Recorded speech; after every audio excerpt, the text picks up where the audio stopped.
Và sát thuốc nhẹ nhõm prostate được ở nè ngày nay sẽ cầm một phiệp cà mó làm bay chạm phơi bê tông và để miền từ từng 4 mét và đòi 67 mét nhẹ nhõm và nó không chạm đôi vipassana nhiên năng ai hay cà mó rối bàn chạm sạp và chạm bê tông tại mặt đòn là vềใน កំពុងតែក្រាថ្មសិនញាតិញោមហ្នឹងហើយទាំងអស់នេះគឺ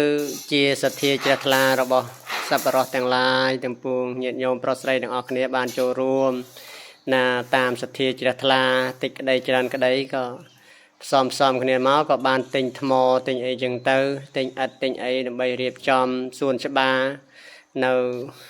ទីមជ្ឈមណ្ឌលនេះផងដែរធ្វើផ្លូវផងរៀបចំសួនច្បារផងញាតិញោមហ្នឹងហើយ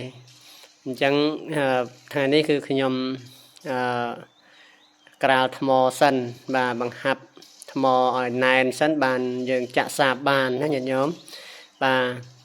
អញ្ចឹងសូមសប្បុរសទាំងឡាយញាតិញោមប្រុសស្រីទាំងឡាយដែលមានសទ្ធាជ្រះថ្លាហ្នឹងគឺណាចូលរួមបន្តទៀតញាតិញោមណាបាទនៅខ្វះស៊ីម៉ង់ខ្វះដែកហើយខ្វះខ្សាច់ញាតិញោមហ្នឹងហើយត្រូវការថ្មបន្ថែមទៀតហ្នឹងផងដែរថ្មនេះគឺគ្រាន់តែយើងក្រាលបុកបង្ហាប់វាឲ្យ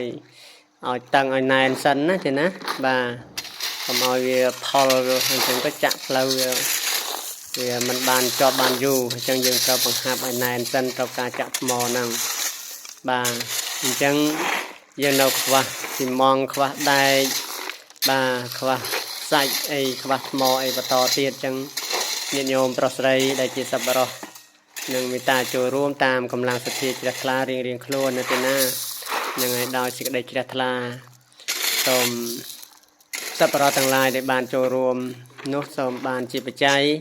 រួចផុតចាត់ទុកទាំងពួងគ្រប់ព្រះអង្គគ្រប់គ្នានៅទីអនុមោទនាបុណ្យសាធុសាធុ